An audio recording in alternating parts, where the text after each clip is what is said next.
자, 이번 시간에는 조동사. 자, 조동사가 나왔을 때 조동사는 뭘로써 푼다? 첫 번째, 해석으로 푼다 라고 하는 거. 그러면 해석으로 푸는 것은 네 가지. 조동사, 그 다음에 대명사, 그 다음에 또 뭐다? 시제. 그 다음에 또 한 가지는 뭐죠? 정렬. 이것들은 다 해석으로 푸는 겁니다. 그 중에 지금 조동사를 설명하고 있다라고 보면, 그러면 해석으로 푼다라고 했었었죠. 자, 그러면 이제 조동사를 하기 전에 첫 번째로 봐줘야 될 건 가정법적인 부분들을 봐줘야 됩니다. 자, if가 나왔어. 그러면 if는 가정과 조건이 있어요. 조건. 조건은 뭐고 가정은 무엇일까 보면 이런 거야. 자, 부모님이 딱 그렇게 하실 수가 있지. 야, 너 이번에 1등급 나오면 내가 뭐 사줄게. 아이폰 사줄게. 이렇게 얘기했어. 이거는 실현 가능성이 있다, 없다? 있다. 이런 거는 조건이라고 그래요. 이렇게 쉽게 개념적인 부분들을. 자, 그런데 가정을 했었을 때, 선생님이 만약에 내가 20살로 돌아간다면, 돌아갈 수 있어, 없어? 없지. 그럴 때는 가정이라고 한다는 거야. 그러면 가정은 주로 어떻게 된다는 거야? 일어날 수 없는 거. 현재 사실과는 반대의 개념을 얘기한다는 거야. 가정이라고 하는 것은 반대의 개념이 된다는 거고, 여기는 조건을 걸어서 조건을 걸어서 어떻게 한다는 거야? 미래에 어떻게 하겠다.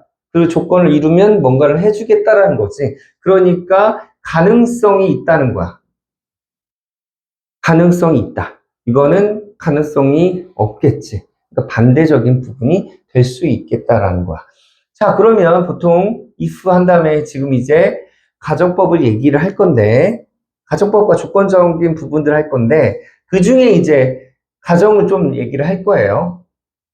자, 그러면 여러분이 봐줘야 될 것들은 if가 나오자마자 그러면 이게 접속사니까 몇 개의 문장? 두 개의 문장. 이렇게 생각을 해주면 돼요.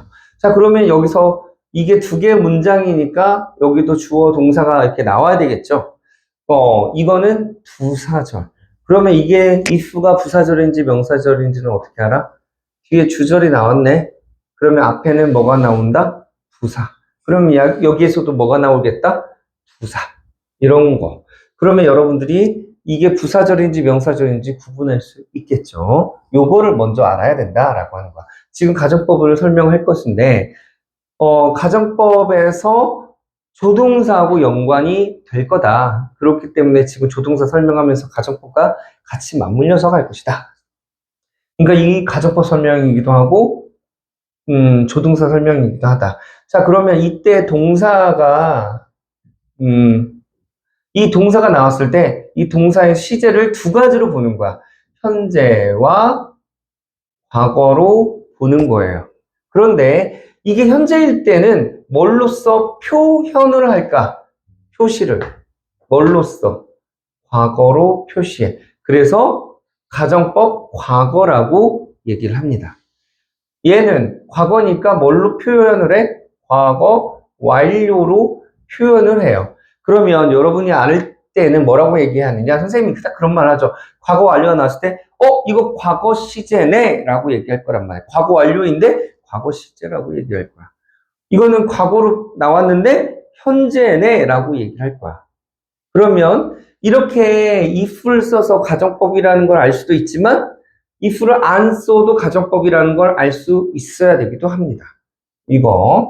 이거를 과거로 표현했다 해가지고 가정법 과거, 과거 완료로 표현했다 해가지고 가정법 과거 완료라고 한다는 거야. 자, 그러면 이렇게를 봤었을 때 얘하고 내가 컴마를 쳤죠. 컴마 안 칠 수도 있어요. 지금 이 두 개의 문장은 접속사가 하나 나왔다는 두 개의 문장이라고 했죠. 두 개의 문장이 원래는 분리가 되어 있어. 근데 이 두 개의 문장이 어떻다? 연관성이 있다. 그래서 컴마로 친 것뿐이다 라고 하는 거야. 하지만 우리가 그 개념을 알기 위해서는 어떤 식으로 알아야 되냐면 두 개의 문장은 분리됐다라고 장벽을 친 거다. 자, 그러면 여기 이 동사의 시제와 이 동사의 시제 두 개의 문장이 같을 수도 있고 다를 수도 있지. 그러면 같으면 과거 시제 표현했으니까 현재 시제죠. 여기도 현재가 나와야 되겠지. 자, 가정법에서 이제 주절은 이 동사일 때는 항상 뭐가 들어가? 하하하하 웃었구만. 우드 슈드 쿠드 마이트. 웃었구만. 약간 전라도 사투리. 우드 슈드 쿠드 마이트. 자, 그러면 would, should, could, might. 여기에 must까지 또 얘기할 수도 있어요. 이거 약간 조건적이기도 한데 여기서도 함께 보면 되겠다. 왜냐면 지금은 조동사 설명적인 부분들을 하기 위해서. 자, 그러면 아까 뭐라고 했어요? 이게 나오면 무슨 시제? 현재 시제. 같다라고 했을 땐 여기도 뭐가 나와야 돼요? 현재가 나와야 되겠죠? 자, 그러면 현재는 뭘로써 표현하는 거야? 이게 조동사야. 조동사는 뒤에가 항상 동사 원형. 그러니까 여기는 동사 원형이고 현재니까 그냥 동사 원형만 쓰면 돼. 여기다가 동사 이렇게 원형만 쓰면 여기는 이 시제와 같다라는 거야. 표현이 예로 됐으니까 이 시제와 얘는 같다라고 보는 거야. 자, 꼭 알아줘야 될 게 있어요. 얘는 절대 시제가 아닙니다. 얘는 절대 시제가 아니야. 얘는 어떤 가능성적인 거. 이게 바로 해석이란 말이에요. 어떻게 해야 될 것이냐, 어떤 가능성이 있느냐, 뭐냐, 이거를 물어보는 게, 여기서 이렇게 이 조동사란다는 거야. 그러니까 조동사는 뭘로 푸는 거야? 해석으로 푸는 것이다. 이렇게 보면 되겠어요. 여기 현재인지 과거인지 이렇게 보는 것은, 이거는 시제 문제. 여기가 시제예요. 동사 원형, 이건 현재죠. 자, 과거 완료는 무슨 시제? 과거 시제. 얘와 또 같을 수도 있죠? 다를 수도 있고, 같을 수도 있어. 꼭 그걸 기억해 줘야 돼. 두 개의 문장이니까 두 개의 주어 동사가 같을 수도 있지만, 다를 수도 있다. 그러니까 꼭 하나가 무조건 이거 나왔으니까 이거야. 이렇게 보면 안 된다는 거야. 공식처럼. 자, 그러면 여기서는 같으면, 여기 시제가 여기서 표현이 된다고 했죠? 과거 완료니까 무슨 시제야? 과거 시제. 그럼 여기는 과거가 나와줘야지 되겠죠? 자, 그냥 단순 과거가 나오면 안 돼. 왜? 이건 뭐야? 조동사죠. 조동사 뒤에는 동사 원형. 동사 원형이 나와야 되는데 과거 시제가 나오는 경우는 한 가지밖에 없다. 그게 뭐라고 했어? 그게 뭐야? 현재 완료. 그래서 have pp. 이 have pp는 무슨 시제라고 했지? 과거. 과거 시제다. 현재 완료는 과거 시제다. 그렇기 때문에 얘하고 얘는 같다라고 보는 거죠. 자, 그런데 조심해야 될 건 뭐야? 여기가 과거인데 여기는 현재를 나타낼 수도 있죠. 그러면 두 개의 시제가 어떻게 된 거야? 혼합됐지. 이걸 뭐라고 하죠? 혼합가정법이라고 하죠. 그걸 혼합가정법이라고 한다. 그러면 여기가 나왔는데 여기가 보통은 이렇게 나와야지 같다란 표현이지. 그런데 이게 나올 수도 있어. 그러면 이거는 시제가 뭐라는 거야? 여기는 현재라는 말이지. 그러면 왜 이렇게 같지 않고 다를까? 여기 시제가 나왔으니까.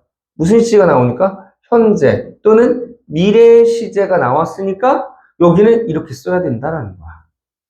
그러니까 얘에다가 딱 맞추는 게 아니라 이 문장은 이 문장대로, 이 문장은 이 문장에 맞게끔 쓰라는 거지. 그러니까 절단을 해서 그 문장마다 그 문장의 해석에 맞게끔 쓰라는 거지. 이거니까 이거야. 이렇게 공식처럼 외워서 하면 절대 안 된다라는 거야. 이거를 선생님들이 다 알고 있어서 학교 시험에서나 모의고사 수능에서 그거를 낸다라는 것이죠. 그러니까 꼭 알아줘야 될 건 그 부분이 되겠다. 자, 그러면 아까 말했었던 것처럼 이거는 뭘로써 푸는 거야? 해석으로 푸는 거다.